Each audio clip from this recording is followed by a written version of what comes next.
आज की कहानी है बाघ की चालाकी। एक जंगल में एक बेहद चालाक बाघ अकेला रहा करता था। हालांकि जंगल में और भी बहुत सारे जानवर रहते थे, परंतु वह बाघ अपने परिवार से बचपन में ही बिछड़ चुका था। इसलिए उसने अपना सारा जीवन अकेले ही संघर्ष के साथ इस घने से जंगल में गुजारा था।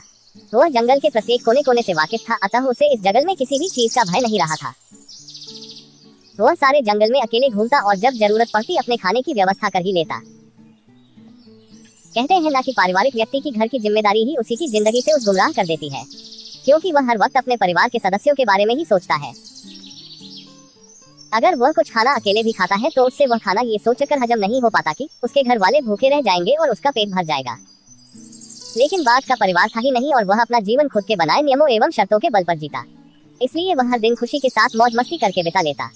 वह बड़े से बड़े जानवर के साथ चालाकी से खिलवाड़ कर देता। जब भी उसे अपना पेट खाली महसूस होता, वो चालाकी से जंगल में घास करने वाली जानवरों को घात लगाकर मारता और अपनी भूख शांत करता। कई बार तो किसी जानवर को उसके साथियों के सामने ही मार डालता और शिकार को दूर ले जाकर वहां अपना पेट भरता। परंतु एक दिन बाघ कुछ खराब चीजें खाने के कारण अपने स्वास्थ्य को बिगाड़ देता है और कमजोर पड़ जाता है।